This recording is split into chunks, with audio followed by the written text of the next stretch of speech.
दुतारी होए सैर सिर हो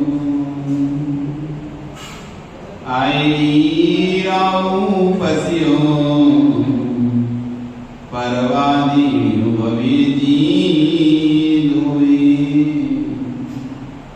नमो हरिहंताणं नमो सिद्धाणं नमो आयनीयाणं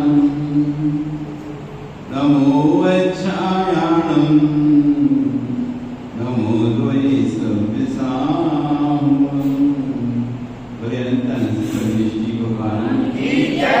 आदिब्रह्मा आदिनाथ भगवान की जय। ससुर महावीर भगवान की जय। आचार्य गुरु श्री कृष्ण सागर जी महाराज की जय।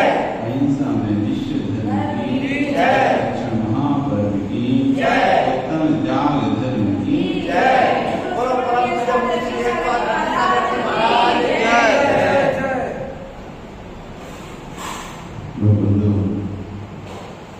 दशलक्षण महापर्व आत्मोन्नति के आत्मोत्थान का पर्व है, जिसमें आज 7वां दिन 8वां दिन उत्तम त्याग धर्म का त्यागोदान। जो दान है उसका नाम त्याग। सत्सादी सर्वोदानम, जो स्वयं के और पर के उपकार के लिए दिया जाता है। जो स्वयं के उपकार और पर के सहितस्य योगस्य वस्तु दानम, सेहत के योग्य वस्तु है उसको देना दान है। सत्साद्यनुज्ञार्थम दानम, जो स्वयं के और पर के अनुग्रह के लिए दिया जाता है। हम दान करते हैं, इससे सिर्फ पर का ही अनुग्रह नहीं होता, दान से स्वयं अनुग्रह होता है। अनुग्रह तो सोचते हैं उपकार। आपने मंदिर में दान दिया, मंदिर निर्माण में दान दिया, तो हम क्या समझते हैं हमने मंदिर निर्माण में सहयोग किया। वास्तव में आपने मंदिर निर्माण में सहयोग तो किया ही है, लेकिन आपने अपनी सुगति के लिए सहयोग किया। कुएं का पानी आप निकालते हैं, कुआं समझता है कि मैं पानी दे रहा हूं। कुआं समझे देखो मैं ना हो तो पानी कोई को मिलेगा। मेरे होने से लोग पानी को प्राप्त कर रहे हैं, मैं पानी देकर लोगों को उपकार कर रहा हूं। लेकिन कुआं ये ना भूले, यदि लोग पानी ना निकाले तो तुम सड़ जाओ। यदि लोग उस कुएं से पानी ना निकालें तो क्या होगा? पानी सड़ जाएगा। वो उपकार कर रहा है कि लोग उससे उपकार कर रहे हैं। देखने में लग रहा है कि कुआं जगत का उपकार कर रहा है, देखने में लग रहा है कि कुआं सबको पानी देकर प्यास बुझाना है। कुआं उपकार कर रहा है, वास्तव में कुआं का उपकार तो है ही, लेकिन यदि लोग उस कुएं से पानी ना निकालें तो कुआं सड़ जाता है, उसका पानी बदबू दुर्गंध देने लगता है, उसकी झीलें बंद हो जाती हैं। ऐसी हमको लगता है कि हम दान देकर उपकार कर रहे हैं। हमने देखो मंदिर में दान दिया, साधु बेवती में हाथ दान आदि अनेक प्रकार से दान दिया। हम दान देते हैं, आप दान देकर अपना ही कल्याण कर रहे हैं। सामने वाले का कल्याण हो नहीं हो वो तो बात की बात है। आपने पैसा मंदिर दान में दिया, मंदिर बनाने में दिया, वो मंदिर बना नहीं बना, जितना बना उतना बना, पूरा नहीं बना, कुछ भी अटक गया, वो अलग विषय है। लेकिन आपने देकर अपना तो पुण्य फिक्स कर दिया, आपका तो फिक्स हो। लेकिन आचार्य कहते हैं देने का नाम दान नहीं है, देने का नाम दान नहीं है। देते तो आज रोज सुबह सुबह कुंजरे की दुकान पे पैसे भी अपने आते नहीं आते। भगवान से पहले सब्जी वाले के पास जाता है, दूध वाले के पास जाता है जी, उसकी चेहरा दिखता है, जबकि आंखों में लगा है सुप्तो तितेन सुखेन सुमंगलाय दृष्टम में मस्ती यदि मंगल में वस्तु। यदि संसार में कोई सबसे मंगल वस्तु है तो जिनेंद्र भगवान की प्रतिमा है। पूरे जगत में कोई मंगल है, सबसे उत्कृष्ट मंगल है तो जिन भगवान की प्रतिमा उत्कृष्ट मंगल है।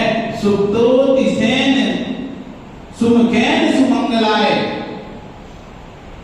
मंगल करने की सुमुख देखें सबसे पहले उठकर, अच्छा चेहरा देखें तो सबसे मंगल चेहरा है।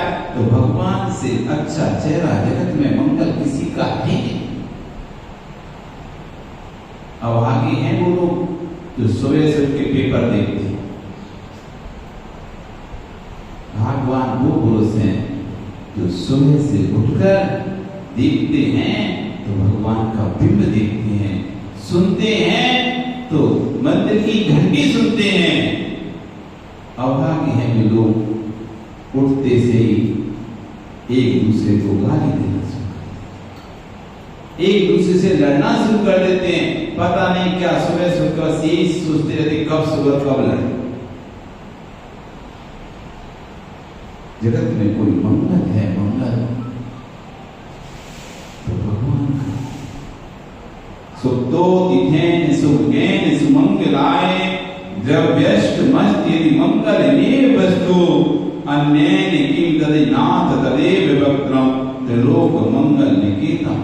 बीच में हे भगवान, इस संपूर्ण तीनों लोकों में यदि कोई मंगल है, सबसे उत्कृष्ट मंगल है तो आपका मुख है। सुबह से उठकर जो आपका मुख देखता है उसका सारा कार्य मंगल में, अमंगल नहीं होता। आप देखो सुबह से उठ के क्या देखते, सबसे पहले हुआ है रात भर बात करी, चैन नहीं थी, रात भर बात करके सोए, फिर भी सुबह उठ के सबसे पहले देखिए कौन कौन के मैसेज नहीं देखते। मोबाइल में किसका मिस कॉल पड़ा है, रात भर में कोई मैसेज तो नहीं आया, किसी ने मिस कॉल तो नहीं किया, उठकर देखेंगे। अथवा अखबार आज की क्या न्यूज है, बाद में नहाएंगे धोएंगे, बाद में सब कुछ करेंगे, पहले न्यूज टीवी। जबकि श्रावक को चाहिए सबसे पहले उठे, नित्य नैमित्तिक क्रियाएं करके सबसे प्रथम किसी का दर्शन करें तो पहले भगवान, फिर उसके बाद अन्य। सबसे पहला काम जिन देव का दर्शन। जिन लोगों को सफलता हासिल करनी है, जिन लोगों को विकास करना है, जिन लोगों को अपनी उन्नति करना है, वो लोग इस बात का ध्यान रखें सूर्य उन्हें जगाने ना है, वो सूर्य के पहले जग जाए। जिन्हें सूर्य जगाने आता है वो 3 काल में उन्नति नहीं कर सकते। आपको आता है सूर्य जगाने? बिल्कुल कौन आता है सूर्य? आज से लोग कह रहे हैं कि जिस व्यक्ति को सूर्य जगाने आए वो उन्नति नहीं कर, भारी उन्नति कर सकता है लेकिन आत्म उन्नति उसकी कभी भी नहीं हो सकती। आत्म उन्नति वही करेगा जो ब्रह्म मुहूर्त में जगेगा, जिसकी निद्रा जिसको निद्रा प्रशासनी ब्रह्म मुहूर्त में छोड़ देती है, ऐसा व्यक्ति ही आत्मोन्नति कर सकता है। बाकी जिसको सूर्य खुद जगाने आए ऐसा व्यक्ति नहीं कर सकता। जो 8 बजे उठ रहे हैं, 10 बजे उठ रहे हैं, 12 बजे उठ रहे हैं, 1 बजे उठ रहे हैं, नहीं अलग विषय। जब उठने का समय होता है तब सोते। जगत में जब उठने का समय होता है 4 बजे का, तब लोगों का सोने का समय होता है। आज से लोग कह रहे हैं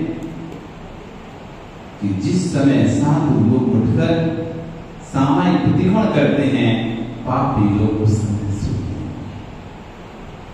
हो अर्धे दिशा का सन्नाटा, वन में वन चाली चरते हो, तब शांत निराकुल मानस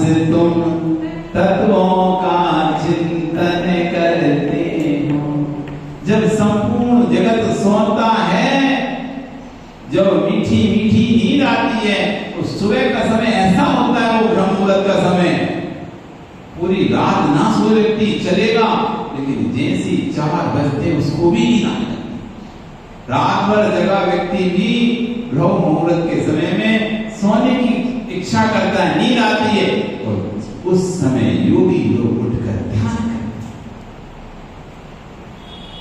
तभी वो अपने ब्रह्म को प्राप्त कर पाते। ऐसी भगवान नहीं बनता कोई, ऐसी कोई अपने आत्मा को प्राप्त नहीं कर पाता, बहुत मेहनत करनी पड़ती है, बहुत मेहनत करनी, शारीरिक नहीं, मानसिक, अपने आप को बहुत तैयार करना पड़ता है। त्याग और दान, जो त्याग का भाव है वह दान है, लेकिन त्याग देने का नाम दान नहीं है। त्याग और देने में बहुत अंतर है, त्यागने में और देने में बहुत अंतर है। जब तुम त्याग कर आते हो तो वापस देखने तक नहीं जाते। सरोज जी, सुबह सुबह जब आप त्याग करने जाते हैं तो वापस मुड़कर देखने उसको, जिसको त्याग करके आए हो उसे वापस मुड़कर नहीं देखते। दान ऐसा होना चाहिए, जैसे मल का त्याग करने के बाद फिर मल को वापस मुड़कर भी नहीं देखता, उसका क्या हो रहा है, कीड़े पड़ रहे हैं, क्या हो रहा है, कुछ भी नहीं देखता, मुख भी नहीं पीछे मुड़ के देखता। इसी देने के बाद मेरा नाम हो रहा है कि नहीं, मेरा पटिया लगा है कि नहीं लगा, मेरा नाम लिखा कि नहीं लिखा, मैंने लाखों रुपए दिए, करोड़ों रुपए दिए, मेरा नाम बुला के नहीं बुला। यदि भाव आ रहे हैं तो त्याग नहीं है, देना है, देना। जैसे सुबह आप कुंजड़ी के पास जाते हो, सब्जी वाले के पास जाते हो, दूध वाले के पास जाते हो, पैसा देते हो, बदले में वस्तु ले लेते हो, त्याग नहीं करते, लेन देन करते। क्या करते हैं? लेन देन करते हैं, आदान प्रदान, विनिमय, विक्रय, क्रय विक्रय। तो ऐसे आपने पैसा दिया, बदले में नाम ले लिया, पैसा दिया, बदले में क्या ले लिया, मेरा पट लिखा होना चाहिए, मेरा पटिया लिखा होना चाहिए, मेरा नाम बोलना चाहिए, मेरा सम्मान होना चाहिए, मेरा स्वागत होना चाहिए। तो आपने दिया एक हाथ से और दूसरे हाथ से दे लिया। यदि नाम नहीं बोला तो फिर देखो, नाम नहीं बोल पाया, बोली ली, और बोली में तुमने कहा था कि इनका नाम बोलेगा, शांति धारा में जो बोली देगा, शांति धारा की। अब शांति धारा को सोच रहा है करते करते, कब नाम बोल रहे हैं मेरा, कब नाम बोल रहे हैं मेरा, कब नाम बोल रहे हैं, और मान लो नाम नहीं बोला और शांति धारा खत्म हो गई। अब पूछो परिणाम क्या होगी। कल बोला था, उससे रोज बोल रहे थे नाम, आज हमारा क्यों छोड़ दिए? तो शांति धारा किसकी थी? नाम की थी कि परिणाम की थी? यहां देखना, धोखे में तो दान नहीं दे रहे हम, नहीं तो पता चला पैसा भी गया और पुण्य भी गया, दोनों तरफ से गए। बोली ली तो पैसा तो चले गया, और जो पुण्य मिलना था उसको देने के बाद तो इच्छा में, अभिलाषा में कि मेरा नाम बोलेगा, मेरा नाम बोलेगा, मेरा पटिया लगेगा, मेरा चित्र फोटो लगेगा, मेरा सम्मान होगा, तो वो हुआ नहीं, तो परिणाम खराब हो गए, तो वो भी गया, पुण्य भी गया। इसलिए आज के त्याग होता है, दान दो तो फिर उसके बारे में सोचो नहीं कि इसके बदले मुझे क्या मिलेगा। इस हाथ से दो उस हाथ को भी ना पता चले, फिर तो कहलाएगा दान। और हम तो यहाँ देते हो पूरे पड़ोस में, मोहल्ले में, नगर में, शहर में, देश में, सब में व्हाट्सएप करके बता देते हैं कि हमने इतना रुपया था, अथवा हमने अमुक काम करवाया। इधर कहेंगे लेने दो मत करो सम्मान, नहीं लेने दो, और धीरे सुधर सोचेंगे बुला तो ले परमेश्वर, 2-3 बार बुलाएगा तो चले जाएंगे, 3 बार में नहीं जाएंगे। सोचे बैठता है पीछे बैठे दान देगा, फिर सबसे पीछे जाके बैठेगा, जिससे कि 4 बार उसका नाम ले, तब वो आए धीरे धीरे चल के, सब लोग उसे देख लेंगे हाँ हमने दिया। आगे बैठ जाए तो नहीं, भैया पहले एक बार में आ जाएंगे, नहीं 4 बार उसका नाम लो, सम्मान करो, उसकी बड़ाई करो, तब जाके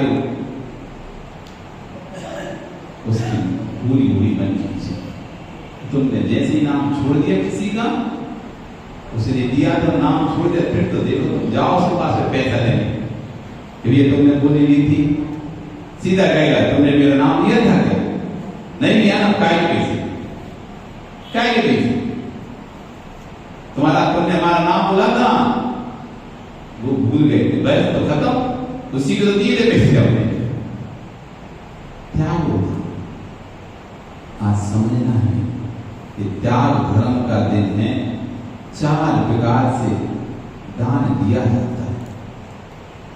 ये त्याग करना पर के लिए नहीं, स्वयं के लिए है। स्वयं का जो लोभ कसाय है उसको कम करने के लिए दान दिया जाता है। आचार्य कह रहे हैं कि जो दान नहीं देता वो तो हत्या है, हत्या। जिन धर्म का नाश करता है जो दान नहीं देता। इसलिए हर व्यक्ति को अपनी शक्ति के अनुसार दान देना चाहिए। दान देने से आपकी लोभ कसाय कम होती है, परिणाम निर्मल होते हैं, शांत होते हैं, और जिन धन की प्रभाव न कोई भी कार्य के लिए यदि आप दान देंगे, वो कार्य धार्मिक कार्य होगा तो उससे क्या होगा? जिन धन की प्रभाव होगी तो प्रभाव होगी, प्रभाव न होगी तो आप जिन धन की प्रभावना में सहयोगी बनते हैं। और स्वयं की जो आचार्य कह रहे हैं, है कर्मणाभिनिष्टम कर्मणास्तु खलु विमुक्ताना, जो घर में जो कर्मों का उपार्जन किया है उससे यदि मुक्त होना है, अतिथिना प्रति पूजा प्रति बलम धावते वाली, अतिथियों की पूजा करो और उनका दान। घय कर्मणाभिनिष्टम, आचार्य संत स्वामी रत्नकांड साहब का घय कर्म, जो घर में गृहस्थी में खाना बनाना, कपड़े आदि धोना, चूल्हा चक्की करना, सब प्रकार जो आप कर्म का उपार्जन करते हैं, उस कर्म को यदि धोना है तो अतिथि नाम प्रति पूजा, अतिथियों की प्रति पूजा करो, उनका सत्कार करो, उनकी भक्ति करो, उनको दान दो। औसत शास्त्र अवय आहार, औसत दान। किसी का स्वास्थ्य ठीक नहीं है तो उसको औसत दान, उनकी औषधि तैयार करो, प्रासुक शुद्ध रामेश औषधि उनको दो। औसत दान प्रसिद्ध हुए श्री कृष्ण। एक मुनिराज जिनको की बहुत ही अधिक रोग था, उनके लिए औषधि बनानी थी, लेकिन मुनिराज कहां जाएंगे कुछ पता तो था नहीं किसी को कि कहां पर मुनिराज जाएंगे, किस घर में प्रदान होगा। नगर नगर में चौकी लगी है, स्वयं क्या आ भी सकते नहीं भी आ सकते, तो फिर क्या करें? तो उन्होंने औषधि के लड्डू बनवाए और जितने नगर में चौके लगे थे सबके घर में कहीं तो आएंगे, कहीं तो जाएंगे, कहीं तो हार होगा। और जहां भी मुनिराज प्रदान हुआ वहां हमको औसत चाहिए। उस औसत दान का ही प्रभाव है जो श्री कृष्ण को तीर्थंकर भक्ति का बन वैयावृत्ति भावना है। 16 कण भावना में वैयावृत्ति नाम की भावना है। दर्शन विशुद्धि विनय संपन्नता, शील वृद्धि शिक्षा, अभिक्षण ज्ञानोपयोग, शक्ति त्याग, तपसी, साधु समाधि, वैयावृत्ति, साधु की वैयावृत्ति, शारीरिक वैयावृत्ति, मानसिक वैयावृत्ति। शारीरिक शरीर में कोई रोग है, कोई पीड़ा है, कोई दुख है, कोई तकलीफ है, उनकी तकलीफ को दूर करना ये औसत दान है। शास्त्र दान, कोई भी ग्रंथ जो उनकी सम्यक दर्शन, सम्यक ज्ञान, सम्यक छात्र में वृद्धि के कारक हैं, ऐसे ग्रंथों को देना ये शास्त्र दान के होता है। आज लोग सुनाते कि जब वो पढ़ना चाहते थे तो एक महावीर पार्टी भिलाई का था, तो उसने कह दिया कि आपको जो पढ़ना है आप पढ़ो, जहां से भी शिक्षक की जरूरत होगी मैं लाके उपलब्ध करूं। तो वो थे भिलाई रायपुर में, और शिक्षक रहता था तो 60 किलोमीटर रोज गाड़ी उनकी लेके जाती थी, लेने आती थी, लेने जाती थी, शिक्षक को लेके आती थी। लेकिन 4 महीने तक बिल्कुल कंटिन्यू संस्कृत की पढ़ाई उन्होंने उस शिक्षा से करवाई।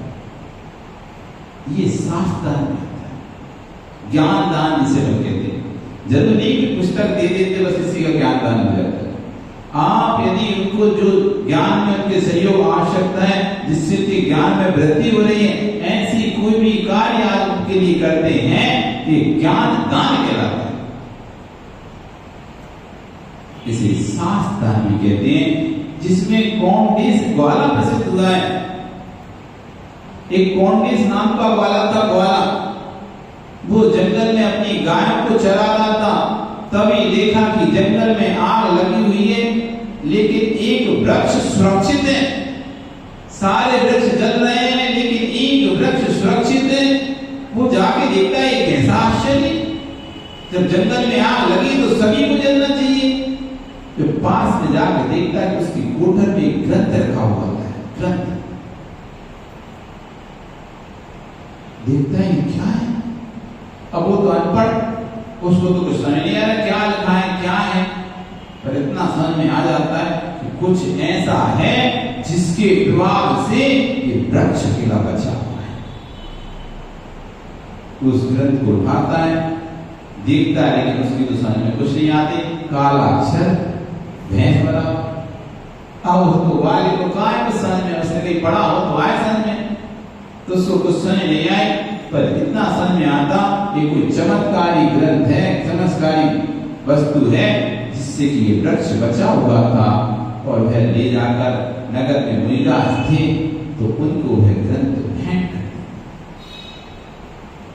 उस ग्रंथ के प्रभाव से उसको ऐसा तीर पुण्य का बंध होता है, ऐसा तीर पुण्य का ज्ञान आवरण का ऐसा क्षोभ उसका प्रकट होता है, ज्ञान का आवरण ऐसा उसका हटता है, आगे के भाव में वही व्यक्ति कुंद आचार्य के नाम से प्रसिद्ध हुआ है, जिसने 84 पाहुड़ ग्रंथ लिखे, जिन्होंने 84 पाहुड़ 84 ग्रंथों का सृजन किया। सारे ग्रंथ उत्कृष्ट हैं, जिनके ग्रंथों का कोई तोड़ नहीं है। आज की सभी संप्रदायों में समय सार अध्यात्म का सबको उत्कृष्ट ग्रंथ है। पूरे विश्व में यदि अध्यात्म कोई ग्रंथ है तो समय सार। वेद पुराण कहीं भी, उपनिषद वेदांत कहीं भी जो व्याख्या नहीं है, वो व्याख्या आचार्य कुंद स्वामी के समय सार ग्रंथ। अध्यात्म का सर्वोपरि ग्रंथ, जिसको भी अध्यात्म का अध्ययन करना है, जिसको भी आत्मविद्या के बारे में जानना है, जब तक वो समय सार नहीं पड़ेगा तब तक उसे आत्मविद्या का ज्ञान हो ही नहीं सकता, किसी भी संप्रदाय में क्यों ना हो। आज आचार्य कुंद स्वामी के समय सार ग्रंथ को जिन सभी संप्रदायों में, तो देखो ऐसा नहीं सिर्फ आपके जैनों में वैराग्य लोग होते हो, सब संप्रदायों में वैराग्य होती है, सबको आत्मकल्याण की बहुत लगी रहती है।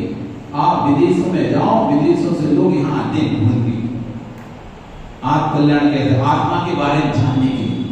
कई लोग तो संघ में जब थे तो कई लोग आते थे विदेशों से, हमें आत्मा के बारे में जानना है, क्या है ये आत्मा।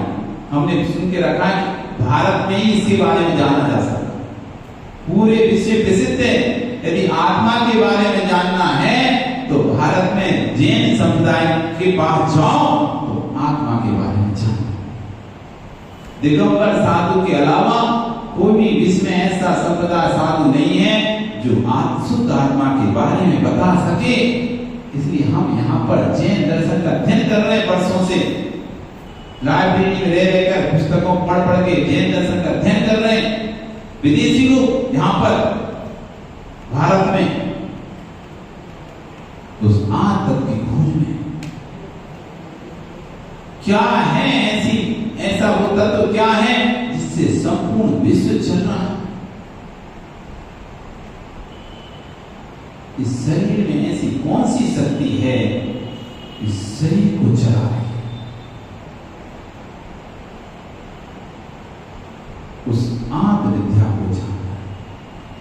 कई वैज्ञानिकों ने प्रैक्टिकल करके देखा शायद दिख जाए आत्मविद्या, तो उन्होंने जो मर रहा था ऐसे व्यक्ति को बिल्कुल कांच के बॉक्स में पैक कर दिया, बिल्कुल एयर टाइट। देखिए तो सही कैसी होती आत्मा, कहीं इसके अंदर घूमेगी तो नहीं, निकलने का जब निकलने जगह नहीं होगी तो घूमती हुई दिखेगी, कुछ तो दिखेगा। लेकिन तब भी उसकी खोज नहीं कर पाया, व्यक्ति मर गया, आत्मा निकल गई, कुछ भी उनको ये आत्म तत्व की खोज कहीं नहीं। आप तो बड़े पुण्यात्मा हैं, पुण्यात्मा धीर पुण्यात्मा कि ऐसे देश में आपका जन्म हुआ, ऐसे कुल में आपका जन्म हुआ है जिस कुल में आत्म तत्व के बारे में बात की जाती। तो ऐसे खोटे कुल में चले जाते जहाँ मार काट के अलावा कुछ नहीं सुनाई देता। सुबह उठते से ही मार काट, सोते तक मार काट, जीवों को मार रहे हैं, जीवों को खा रहे हैं, जीवों के कलेवर को उतार रहे हैं, छील रहे हैं। ऐसे कुल में जन्म ले जाते तो क्या होता? कभी सोचा तुमने?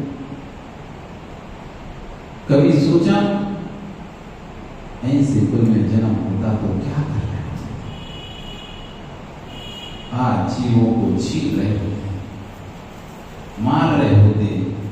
सुबह से यहाँ पर तो तुम्हारे हाथ में कलश होता है, वहां पर सुबह से छुरी होती है।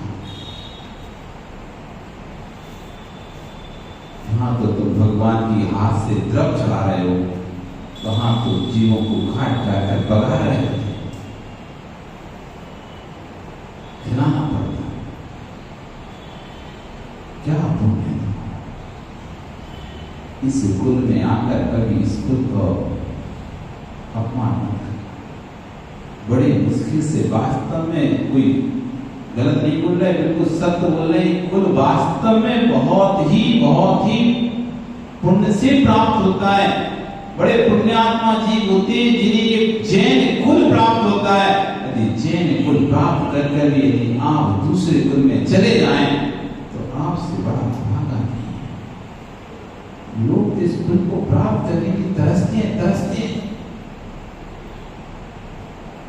इस कुल के लिए कि हमको जैन कुल मिल जाए, तो हम जैन कुल छोड़कर दूसरे कुल में चले जाए। हमसे अभागा कौन? कोई। त्याग होता,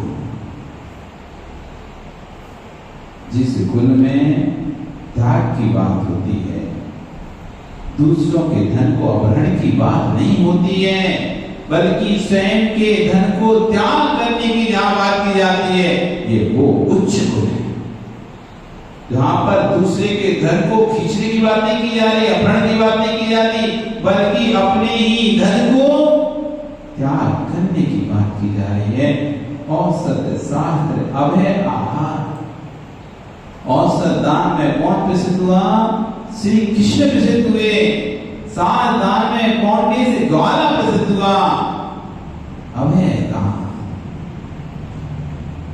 जीवन दान, रक्षा करना, साधु की रक्षा करना ये सबसे बड़ा दान।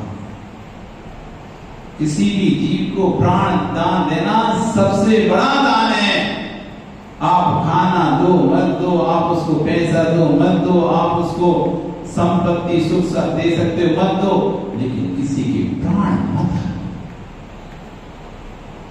प्राण रहेंगे तो व्यक्ति कहीं ना कहीं कुछ ना कुछ करके खा पी लेगा, अपना चला लेगा, लेकिन प्राण ही नहीं रहेंगे तो फिर क्या करें?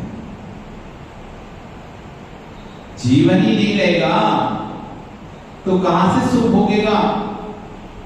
जीवन ही नहीं रहेगा तो कहां से अपना पेट भरेगा?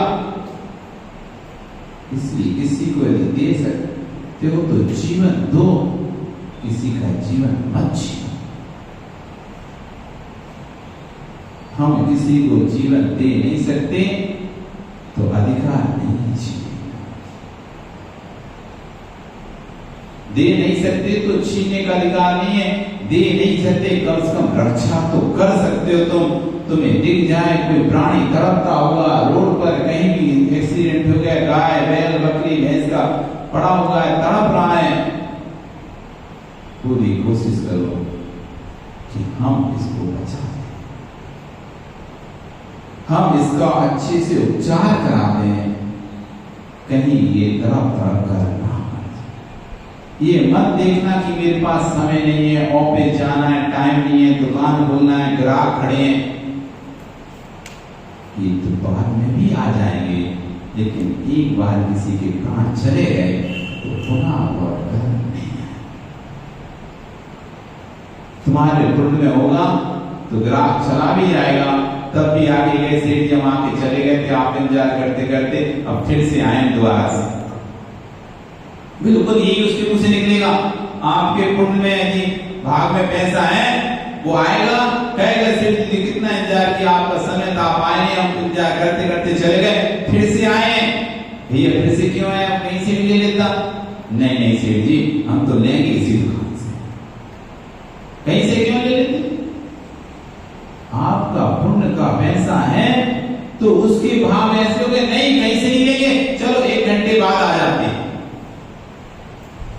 1 घंटे बाद आ जाते हैं, 2 घंटे बाद आ जाते। वो व्यक्ति वापस 2 घंटे बाद आएगा, आपसे ही सामान लेगा। इसलिए यदि कभी कोई तड़पता हुआ प्राणी दिख जाए, रास्ते में जा रहे हैं, आपको दिख जाए और बहुत महत्वपूर्ण काम भी आप करने जा रहे हो, उस काम को कह देना विराम भैया, इसके वो काम तो हो सकता है पुनः फिर हो जाए, उसकी तो माफी मिल भी सकती है, हम उसका कारण बता दें क्यों लेट हो गए, लेकिन यदि इसके प्राण एक बार निकल गए तो फिर वापस नहीं आए। अब जीवों पर करुणा रखना, जीवों पर करुणा भाव रखना, सिर्फ पहचान के नहीं, प्राणी मान के। यहां तक कि जो तुम्हारा शत्रु है वो भी यदि कभी तड़प रहा हो, उसके घर में कोई ना हो, बीमार पड़ गया हो, और तुम्हें पता है कि ये बीमार हो गया है, इसको जरूरत है सहायता की, उस समय शत्रुता को भूल जाना। ये मत देखना कि मेरा शत्रु है ये, इसने मुझे खूब परेशान किया है, इसने मुझे खूब दर्द दिया है, इसने मेरा बहुत अहित किया है, तड़पने दो इसे, मरने दो, अब इसकी ऐसी गति होना चाहिए। नहीं, मानवता धर्म है, मानवता धर्म है आपका। आप मनुष्य हैं, मनुष्यत्व आपका धर्म है। आप कौन है? मनुष्य ना, कौन है? मनुष्य है, तो मनुष्य का धर्म है मनुष्यत्व। मनुष्य का धर्म है मनुष्यत्व, जैसे जीव, जीव का धर्म है जीवत्व, ऐसे मनुष्य का धर्म है मनुष्यत्व। शत्रु अपनी जगह है, लेकिन वह एक जीव द्रव्य है। शत्रु अपनी जगह है, लेकिन वह पहले एक जीव द्रव्य है। पहले मैं जीव द्रव्य की रक्षा करूंगा, शत्रु तो फिर बाद में फिर निपट लेंगे। आप देखना कि शत्रु की भी आप यदि रक्षा करते हैं तो शत्रु भी अपने आप मित्र हो जाता है। शत्रु भी होगी मित्रों, मित्रों भी होगी शत्रु, शत्रु भी मित्र होते देखे जाते हैं, मित्र भी शत्रु होते देखे जाते हैं। वास्तव में कोई किसी का शत्रु नहीं होता। तुम्हारा कोई शत्रु है आज तक? कोई मित्र है? मित्र है कोई तुम्हारा? है मित्र है कोई तुम्हारा? है कि सबका है कि तुम्हारा है? तो सबका है तो तुम्हारा कैसे? जो चीज सबकी होती है वो अपनी कैसे होती है? जो अपनी होती है वो सबकी कैसे होती है? बताओ। मोबाइल लियो, किसका है? सबका है तुम्हारा? ये जो तुम मोबाइल लिए हो किसका है? किसका है? तुम्हारा है कि सबका है? सबका नहीं है ना। सबका होगा तो तुम्हारा कैसे होगा? सुजीत, ये जो तुम मोबाइल लिए किसका है? तुम्हारा कि सबका? तुम्हारा है ना। मेरा, जब मेरा कह रहे हो तो सबका नहीं हो सकता, और जब सबका कह रहे हो तो मेरा नहीं हो सकता। तो बताओ, मित्र है तुम्हारा? अब बोलो, सोच समझ। मित्र है तुम्हारा? योगा टीचर मास्टर, कोई मित्र है तुम्हारा? क्या बात, देखो समझदार व्यक्ति है। जिसको हम अपना कह रहे हैं वो हमारा नहीं है, क्योंकि जो सबका होता है वो हमारा नहीं होता। जो हमारा होता है वो सिर्फ हमारा ही होता है। जो हमारा होता है वो सिर्फ हमारा ही होता है। मेरा सच्चा मित्र कोई है तो मेरा स्वयं की आत्मा ही मेरा सच्चा मित्र है, जो सिर्फ मेरा है, किसी का नहीं। किसी का हक नहीं जिस पर, इस शरीर पर तो व्यक्ति हक जमा सकता है। पिता कह सकता है मैंने जन्म दिया, माता कह सकती है मैंने जन्म दिया, लेकिन आत्मा को कौन ने जन्म दिया?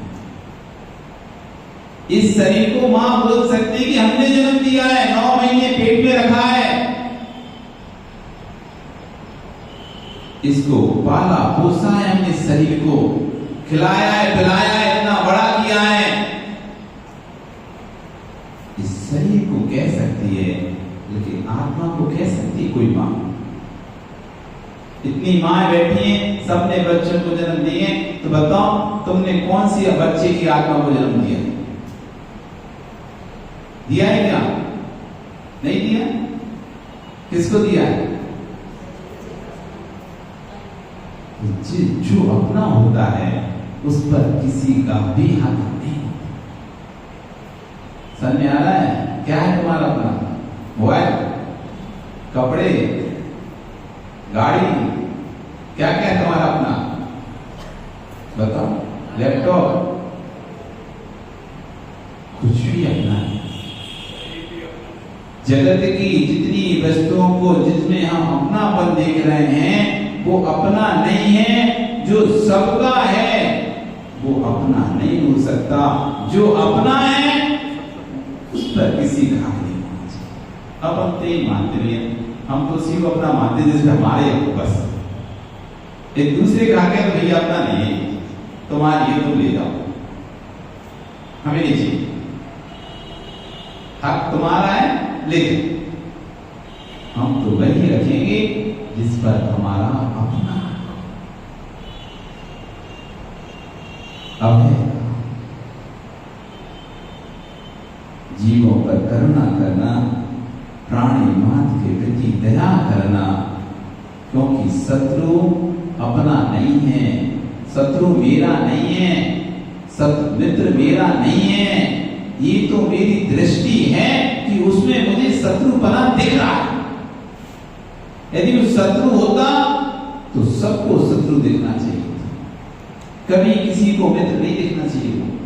यदि मित्र होता तो कभी किसी को व्यक्ति शत्रु नहीं देखना चाहिए, सबको मित्र दिखना चाहिए। ऐसा नहीं होता कि तुमको सभी लोग पसंद करें, करते हैं सभी लोग पसंद, तो कुछ लोग ना पसंद भी करते होंगे, किसी को भी आप अच्छे भी नहीं लगते होंगे। क्यों? आपने ऐसे क्या कभी जो अच्छे नहीं लगते? क्योंकि क्या तुम सबको पसंद हो? तुम बताओ ना, तुमको सब पसंद आते हैं, चलो ऐसे पता कर लो, तुमको सब पसंद आते हैं? सुअर भी पसंद आता है? सुअर क्यों नहीं आता? अभी तो कह रहे सब पसंद आते हैं, तो सुअर को क्यों नहीं खिलाते जैसे कुत्ते को खिलाते? क्या होगा?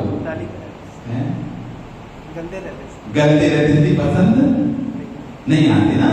तो सब पसंद आते हैं क्या? मल पसंद आता है तुमको? आता है क्या? नहीं आता। मल है, उसको कौन पसंद करेगा? सुअर से पूछो, सुअर से पूछो। एक तरफ तुम जलेबी रखते हैं ना, कचौड़ी समोसा रखते हैं ना, उसको खाने, और एक तरफ मल रखते हैं, क्या खाएगा सबसे पहले? तो उसका पसंद क्या है? मल पसंद है। तुम्हें कचौड़ी समोसा पसंद है, उसे मल पसंद है, तो तुमको जो पसंद है वो सबको पसंद हो जरूरी है। तुम सबको पसंद हो ये भी कोई जरूरी नहीं। कोई चीज ऐसी है तुमको अच्छी नहीं लगती है, क्या है? तो किसी को पसंद नहीं है ना, किसी को पसंद। तो बताओ, वस्तु पसंद वस्तु में है या हमारे अंदर है?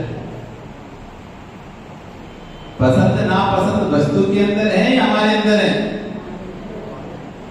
जिस चीज को हमें ये पाप बद का कारण है, अवक्ष है, वो चीज हमको पसंद नहीं है, ये परिणाम हमारे। वस्तु तो जो है सो है, लेकिन परिणाम हमारे होते हैं कि नहीं, ये अवक्ष है, खाने योग्य नहीं है, इससे बहुत पाप का वध होता है, इसलिए हम उसको छोड़ देते, त्याग कर देते। इस चीज से पाप बंद नहीं होता, ये अवक्ष नहीं है, भक्षण योग्य है, उसको खा लेते। तो वास्तव में देखा जाएगा तो वस्तु में पसंद अपसंद नहीं है। खाने योग्य वस्तु नहीं, कोई चीज, भिंडी आपको पसंद है, उसको नहीं पसंद है, किसी को टमाटर पसंद, किसी को नहीं पसंद, किसी मटर पसंद, किसी को उसकी पसंद, किसी को लौकी पसंद, किसी को नहीं पसंद। तो वस्तु अच्छी है बुरी है? लौकी खाए तुमने? खाते हो? गिलकी खाते हो? रोज पसंद है कि आलू पसंद है?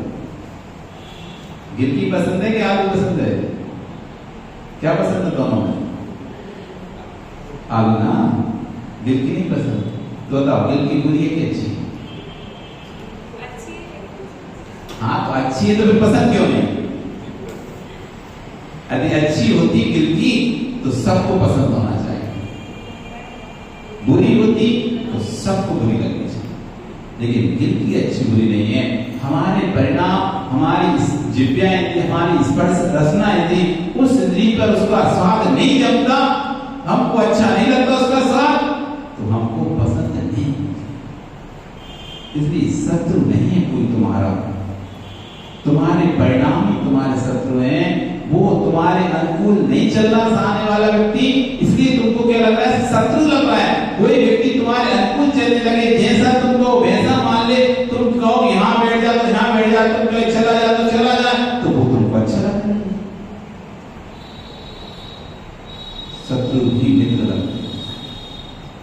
इसलिए जीव द्रव्य को पहले देखो, इस शत्रु मित्रता तो बात की बात है, जीव द्रव्य उसकी मुझे रक्षा करना है, अभय दान की बात। एक सुअर एक जंगल में विचरण कर रहा था, तभी वह एक शेर की गुफा के आगे से निकलता है और देखता है कि एक मुनिराज उस गुफा में बैठकर ध्यान कर रहा है। जैसी वे मुनिराज को देखता है, उससे पूर्व का जाति स्मरण हो जाता है।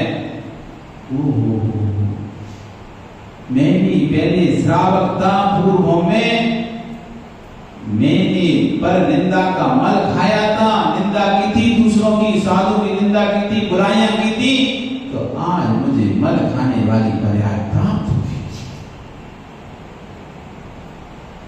अंदर से उसको पश्चाताप होने लगता है कि कहां वह मनुष्य पर्याय, उच्च कुल पर्याय, और कहां निंद ये नीच पर्याय। मैंने गलत किया था।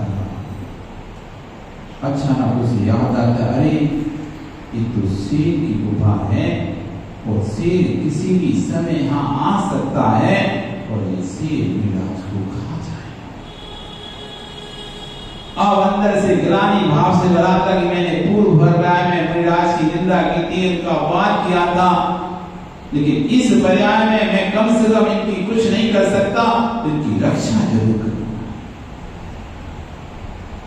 चाहे मेरे प्राण भी क्यों ना चले जाए, लेकिन मेरे होते हुए शेर उनके पास आ भी नहीं सकता। और वह गुफा के बाहर ही खड़ा हो जाता है। इधर जब शेर आता है उसको देखता तो दहाड़ता है, और ये भी सामने खड़ा एकदम डट के, आ जाओ, और दोनों में लड़ाई होती है। अब कितनी ताकत शेर के आगे, कोई भी जीव कितनी देर लड़ सकता है? बड़े बड़े हाथी भी शेर के आगे थोड़ी देर में अपने अस्त्र डाल देते हैं, अपने आप को विवश मजबूर कर देते हैं। कभी डिस्कवरी चैनल देखना कि पहले तो खूब लड़ता है कोई भी जानवर, चाहे हिरण हो, चाहे हाथी हो, कोई कुछ भी हो, लेकिन जब आखिरी थक जाता है ना तो बैठ जाता है, जब तो खा ले, शांति से बैठ जाता है। हिरण हो, हाथी हो, जब पूरे मेहनत पूरी को लगा लेते हैं ताकत, और अपने आप को जब बचा नहीं पाते तो शांति से बैठ जाता है, और शेर भी शांति से बैठ जाता है। अब वो शांति से खाएगा और वो भी तैयार है कि तू खा, क्योंकि उसके अंदर पूरी जितनी हिम्मत थी सब लगा दिया, बट अब बच्चे नहीं, बिल्कुल हिम्मत कहां से करेगा। और शेर की ताकत चल पाती है क्या? नहीं चल सकती। और आपस में युद्ध होता है, थोड़ी देर में ही वह सिंह उस सूकर को परास्त कर देता है। लेकिन युद्ध के बीच में जंगली सूअर था, तो उसके बड़े बड़े तो दांत निकले होते सूअरों के, और वो शेर के पेट में घुस जाता, जिससे शेर भी उसको मारते मारते खुद भी मर जाता। शेर मरकर 7वें नरक जाता है, और ये सूकर मरकर 14 स्वर्ग में इंद्र बनता है। मुनि रक्षा का भाव, कहां उत्कृष्ट श्रावक था तो मरकर सुअर बना था, और कहां सुअर था तो 14 स्वर्ग में इंद्र बना। मुनि निंदा से मरकर सुअर बना था, और मुनि की रक्षा के भाव से प्राण देकर 14 स्वर्ग में देव बना। महिमा देखो आप अभय दान की, कहीं से कहीं उसके चांस नहीं थे स्वर्ग में इंद्र बनने के। उस पर्याय से उसे निंदी कोई पर्याय मिलती, नीच गोत्री का बंद करता, नीची कोई पर्याय मरने के बाद जाता, लेकिन 14 स्वर्ग में ये है अभय। औसत शास्त्र अभय। अगला आता है आहार दान। सबसे उत्कृष्ट दान, महान दान आहार दान। अकृत पुण्य नाम का एक चीज है, अकृत पुण्य नाम, जिसने पूर्व में जिन भगवान के मंदिर में चोरी कर करके निर्माण का द्रव खा खा के इतना तीर पाप का बंद किया कि जब वह पैदा हुआ, मां के घर में आया, तो पिता को घाटा लगना प्रारंभ हो गया। करोड़ों दीनारों का स्वामी उसका पिता रोड पर आ गया, और जैसे उसका जन्म हुआ तो पिता की मृत्यु हो गई। ऐसा तीर पाप लेकर आया, जो करोड़ों दीनारों का स्वामी था, वो आज उसके उसकी माँ दूसरों के घर में बर्तन मांज कर रोटी बनाकर एक टाइम का खाना लेकर आती है, तो मुश्किल से वो एक टाइम का भोजन कर पा रहा है, अपने बच्चे को खिला रही है, उसका पालन पोषण कर रही है। करोड़ों दिनारों के सोने की यह हालत हो गई। जिसके यहाँ हजारों खेत थे, 100 नौकर जिसकी सेवा में लगे रहते थे, ऐसा उस परिवार की हालत हो गई कि 2 रोटी के लिए दूसरे के यहाँ पर काम करना पड़ रहा है। अपने भाग्य को कोसते ना जाने कैसा पाप का उदय आया। धीरे धीरे बच्चा बड़ा हुआ, जब थोड़ा समझदार हुआ तो माँ की इस परिस्थिति को देखता है तो बच्चे को लगता है मुझे भी कुछ करना चाहिए, मुझे भी माँ के हाथ बटाना चाहिए, मुझे भी कुछ कमाना चाहिए। और वह निकल जाता है घर से, और एक जगह जहाँ पर सब लोग घास काट रहे होते हैं, तो उस वहां पर जाकर उस सेठ से कहता है कि हमको भी काम दे दो, हमें भी कोई काम दे दो घास काटने का। सेठ उसको देखता है, अरे ये तो मेरे मालिक का बेटा है। समय की बलिहारी देखो कि मैं जिस मालिक के यहाँ घास काटता था, आज उसका बेटा मेरे यहाँ काम मांग रहा है, घास काट। सबके दिन एक से कभी किसी चीज पर अभिमान मत करना।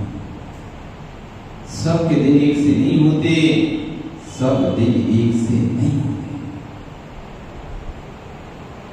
सबके दिन एक से। उसको दया आई, ठीक है बेटा ला और आधे समय में आया था, ठीक है उसने कोई बात नहीं तो लग। उसने घास काटी, घास काटते जब शाम को सब लोग जा रहे थे, सबको वो ज्वार दे रहा था, 2-2 मुट्ठी ज्वार। उस दिन भर का मेहनताना ज्वार के रूप में, नकदी नहीं ले रहा था, ज्वार के रूप में सबको मेहनताना दिया जाता जितने लोग काटने आए थे।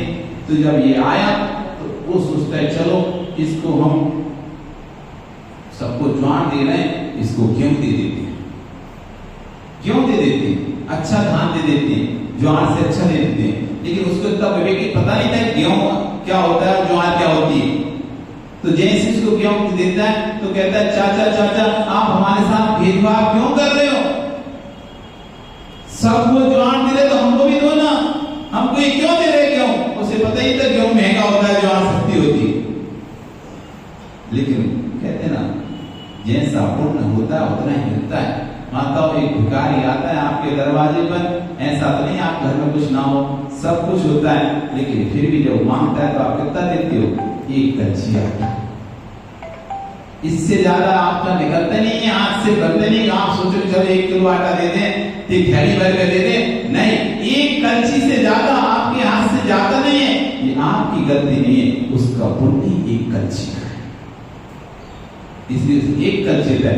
वही एक दिगंबर मीराज आपके घर में आ जाए तो पूरा घर खोल देते हो, पूरा सामान लाला की खट्टी लाला के रख देते हो, देते रहते हो, फिर भी कहते महाराज जी आज हारे नहीं करे, आपने कुछ दिया ही नहीं महाराज जी, आज अच्छे से हारे, इतना खिला दिया, मना के एक और के पूरा आहार करा दिया, फिर भी क्या बोलते हो, कुछ ले ही नहीं महाराज जी, इतना तो तुमने कभी नहीं खाया होगा जितना महाराज जी खाते।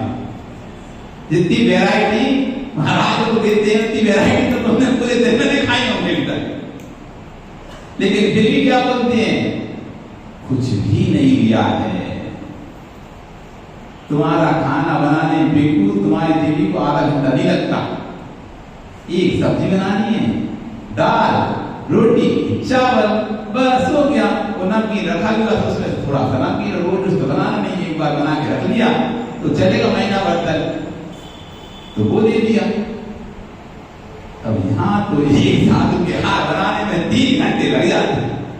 बनाना एक का है, खाना है क्या, घर के 4 लोग खाना बनाते हैं, लोग 10-10 लोग खाना बनाते हैं, और आधा घंटा 1 घंटे बना के तैयार। तो एक साधु का भी हाथ बनाने में बहुत सुबह से लगते हैं 10 बज जाते हैं, उसमें भी सिक्योरिटी नहीं हो जाएगा कि नहीं होगा, आगे नहीं लौटेगा तो लौट जाते हैं। कलनौर भाई के यहाँ महाराज के हाल हुए, उनके घर में महाराज आए, लेकिन कोई कारण हुआ तो लौट गए। अब सोचो श्रावक के क्या बीतती हुई, साधु घर में आए तो रात को लौट जाए, बहुत दुखी। तो जिसका पुण्य अधिक होता है तो उसको लोग कहते हैं खाए नहीं है, खाए नहीं है। और जिसका छीन होता है, कब से खा रहा है, कितना तो खा गया, बढ़ जा भैया, ज्यादा खाएगा, कितना खाएगा, 10 रोटी तो खा गया बैठे बैठे, कितना खाता है, ऐसे शब्द बोले जाते हैं। वो ज्वार दोगे तो ज्वार दो, जो सबको दे रहे हो वही हमको दो। अब बोलता है यार इसकी किस्मत में क्या करें, ये ज्वार है, ठीक है। फिर उसे दया आ गई तो सबको तो 2-2 मुट्ठी भर भर के दे रहा था। उससे कहता है तो एक काम कर, अपनी जो तौलिया थी, टॉवेल जो है गमछा, उसे ढल्ले देता करना है। तो अच्छा खूब सारा भर के उसको दे दिया। उसने चिपुठनिया बांधी, कंधे सिर पे रखी और चला जा रहा है। खुश हो गए कि आज मैं मां को बोलूंगा, देखो मैं जान लेके आया, कमा के लेके आया। लेकिन किस्मत खराब थी, उस पुटलिया में छेद था, एक धान का दाना टप टप टप पीछे गिर रहा। अब वो तो अपनी धुन में मस्त है कि मैं तो आज कमा, पता नहीं चला कि ज्वार गिर रही है। वो घर तक पहुंचते पहुंचते पूरी ज्वार खत्म। वो खुश होकर कहता है माँ माँ, आज मैं देखो कमा के लेके आया, और अपने सिर से पुटली उठाकर देखे ये क्या, एक मुट्ठी ज्वार बची। मां देखती है कि बेटा तू कमा कर तो ला सकता है, लेकिन भोग करे ये तेरे पुण्य को तभी करना है। आप किसी को दे तो सकते हो, सरोज जी आपको दया आया, भिखारी को 1000 रुपए दे तो सकते हो, लेकिन 1000 रुपए को उसका पुण्य नहीं है तो भोग नहीं कर पाएगा। मिलना अलग विषय है और भोगना विषय अलग है। मिलना विषय अलग है, मिलना तो 56 भोग मिलते हैं, लेकिन पिनको डॉक्टर ने बोल दिया भैया उल्ला खाना है, बिना नमक मिर्ची के खाना है, बिना बघार के खाना है, शक्कर नहीं खाना है। तो ठीक है, फीकी पी रहे हैं सब, नहीं शक्कर नहीं है घर में शक्कर तो है, लेकिन राजेश डॉक्टर के लिए शुगर है। भैया पियो खाओ हर चीज फीकी। तो है मिलना विषय अलग है, भोगना विषय अलग है। तो बेटा, माँ कहती बेटा तेरे घर में यही था, एक ही मुट्ठी था, पर ये तो बता तू लाया कहां से, गया कहां था? तो बोलता है हम सेठ जी के पास गया था, और जैसे वो नाम सुनती है उसकी माँ, उसके यहाँ गया था। वो तो हमारे घर में नौकर था, तो उसके यहाँ नौकरी करने गया था। माँ को तो अंदर से एकदम रोना आ जाता है कि देखो अभी दिन आ गए जब नौकरों के यहाँ नौकरी करने जाता। अब इस गांव में नहीं रहेंगे, अब इस गांव में नहीं रहेंगे, अब मैं सिर उठाकर भी नहीं चल सकती। अब मेरा बेटा नौकरों के यहाँ नौकरी करने जा रहा है। कहाँ हजारों करोड़ों दीनारों का स्वामी, कहाँ नौकरी के यहाँ घास कर रहा है। और वहां से गांव छोड़ के निकल जाते, अपने बेटे को लेके कोठरिया सिर पे रखे और दूर दूसरे गांव में पहुंचती है, थक जाती है, एक चबूतरे पर बैठे रो रही होती, कहाँ जाए, किसके पास जाए, सहारा ही नहीं कुछ, तो कहाँ रहेंगे, क्या करेंगे। तभी सेठ वहां से उस घर से निकलता है, उसको देखता बोलता है बहन कहाँ से आई हो और रो क्यों रही हो? तो अपनी पूरी कथा सुना देती है। तो सेठ कहता है चिंता नहीं करो, आप सही जगह आ गए हो। मुझे भी अपने बच्चों का पालन करने के लिए एक व्यक्ति की जरूरत थी, क्योंकि मेरी सेठानी मर चुकी है। तो आप मेरे बच्चों को भोजन पानी कराओ, ये पास में कुटिया है, झुपड़िया, उसमें रहो आराम से। तो तुम्हारा और तुम्हारा बेटा हमारी गाय चराता रहेगा, तो बेटे को भी काम मिल गया, तुमको भी काम मिल गया, और भोजन पानी तुम्हारा होता रहेगा, हम भी निश्चित होकर अपना व्यापार कर सकते हैं। नहीं तो बेटों की चिंता में हम व्यापार नहीं कर पा रहे। बिना माँ के बेटे हैं, बेटे इतने दर्द थे बिना माँ के, 24 घंटे उपद्रव ही उपद्रव करते रहते थे। उस माँ ने कहा ठीक है सेठ जी, आपका सहारा मिल गया, मुझे वही बहुत है। और उसके घर में काम करने लगती है, बेटा गाय चराने लगता है। सेठ जी निश्चित होकर अपने दुकान आदि व्यापार लग जाते हैं। एक दिन सेठ जी बोल कर जाते हैं कि आज एक काम करना, खीर बना देना। क्या बनाना? खीर बनाना। खाई तुमने खीर कभी? खाई ना? कैसी लगती है? अच्छी लगती है ना? हाँ, तो खीर बना देना, पानी पिलाना त्याग कभी तो खीर बना देना। तो खीर बनाई तो बेटा गाय चरा के आ गया, सुबह सुबह चला जाता, तो 8-10 बजे तक आ जाता। आया, देखा खीर बना रही माँ, तो बोलता है माँ मुझे भी खानी खीर। तो वहां से बच्चे सुन लेंगे सेठ जी की अपनी दीदी बन रही खीर, तो सेठ जी के बच्चों की बन रही है, अपने तो भाई रूखी रोटी खाना पड़ता। अब बच्चा ही होता है, वो तो जिद करने लगा, नहीं माँ मुझे तो खीर खानी, मैं तुम्हें खीर खाऊंगा, मैं तो खीर खाऊंगा। इतने में उन बच्चों ने सुन लिया कि खीर खाने की बात कर रहा है, वो पकड़ के उसके मारने लगे। खीर खाएगा, नौकर होके खीर खाएगा, हमारी खीर खाएगा, इतना तुम्हारा जुर्रत हो गई, अपनी औकात भूल गए, खीर की औकात तुम्हारी। और उसको खूब मारा, जगह जगह उसके निशान आ गए चोट के। माँ ने उसे जैसे जैसे बचाया।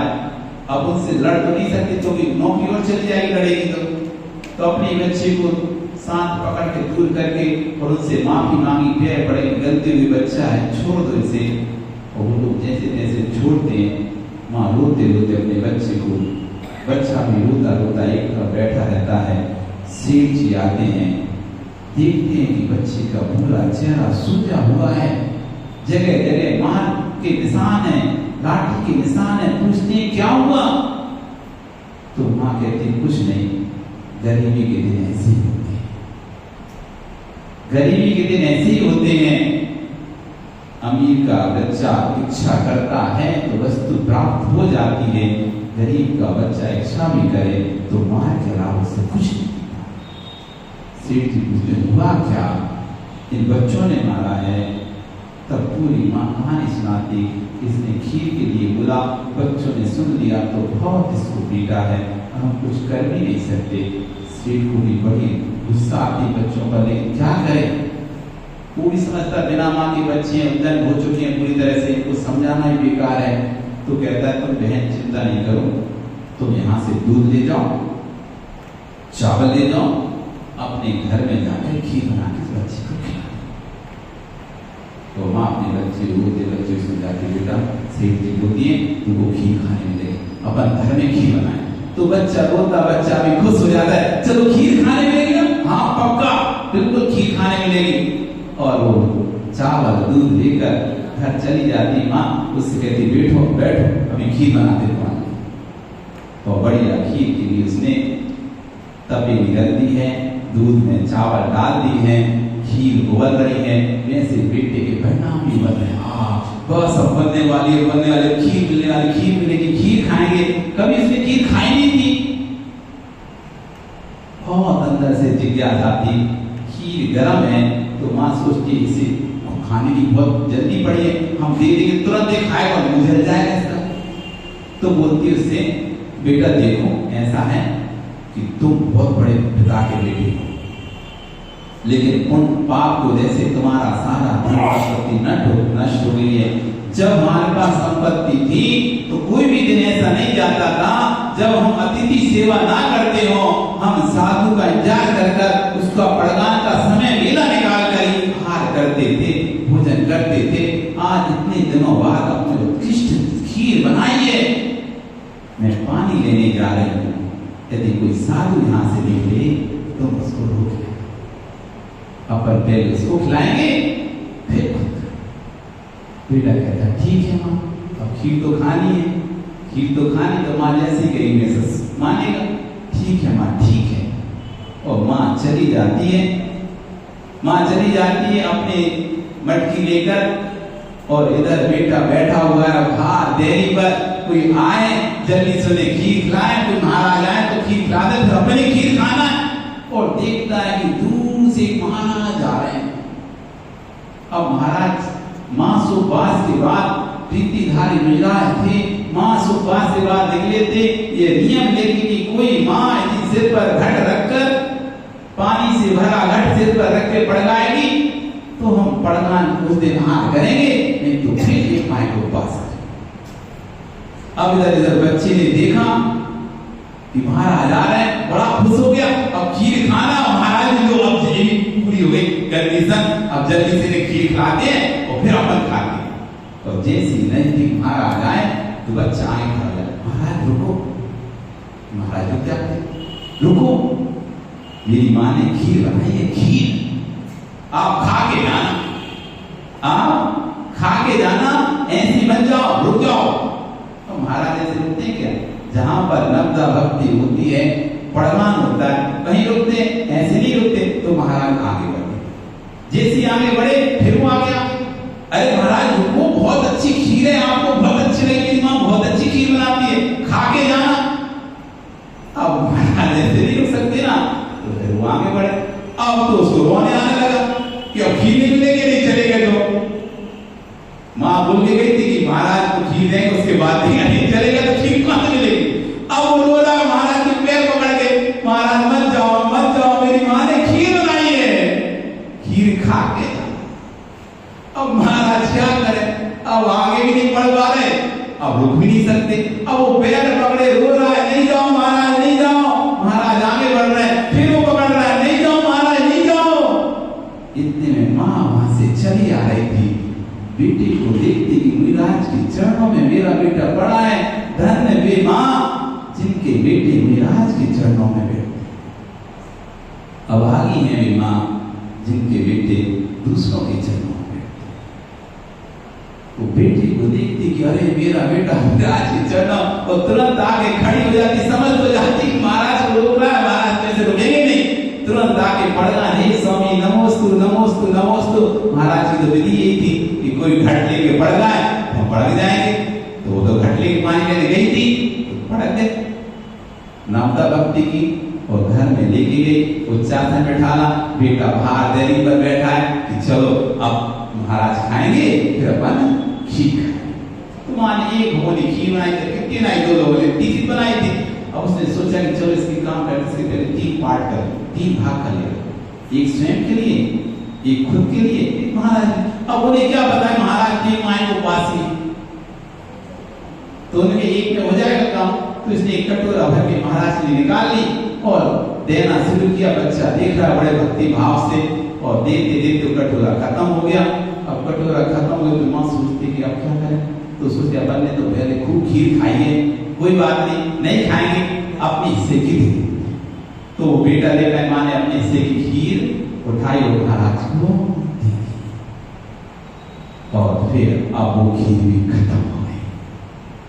अब उसको लग रहा है कि खीर किसके लिए बनाई थी, खीर किसके लिए बनाई थी? बेटे के लिए। अब बेटे का हिस्सा बचा हुआ है, अब देख के नहीं दे, महाराज तो खड़े। तो बेटा देख रहा है कि माँ ने एक हिस्सा दे दिया, दूसरा अपना हिस्सा दे दिया, अब तीसरा हिस्सा देने में हिचकिचा रही है। तो बाहर से बेटा कहता है, माँ माँ तुम तो खीर दो, मेरे हिस्से की दो, अपन तो बाद में खाएंगे। महाराज कब आते हैं, कब साधु मिलते हैं, आप तो खीर दो। और जैसी माँ, बस इतने तो सुनना था उसे, निर्विकल्प हो गई।